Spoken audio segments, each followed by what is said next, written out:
So we're here at Koh Rong. This is the white sand bungalow resort, or whatever you want to call it. Basically, it's a shack on the beach, but and I'll show you the inside in a second. It's I'll figure out the price later on. It was probably around the $50–$60 range or $70 range, maybe a little bit more expensive. The view is amazing out here, which is what you're paying for. You're definitely not paying for this. This is all the accommodations. It's the worst, but when I say that, I mean that in a sense that worst accommodation-wise, you're not paying for the room, you're paying for where you're located. So this is what you get for, again, I have to double check, but it's like, call it $60, maybe $70 a night. A bungalow on the beach, 2 beds with mosquito nettings, because mosquitoes get in here. Bathroom, which does not have a full shower. It just has, this is it in the bathroom, which is fine.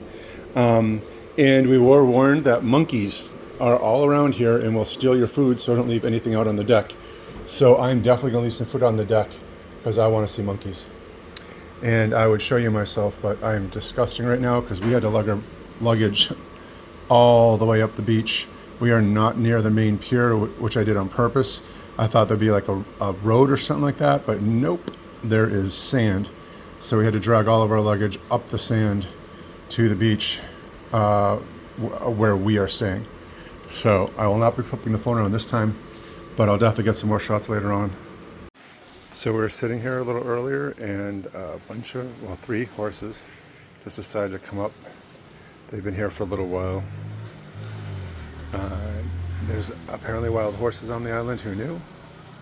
There are dogs, cats, monkeys, and horses, apparently. Here they are. Cambodian horses, if you've never seen them before.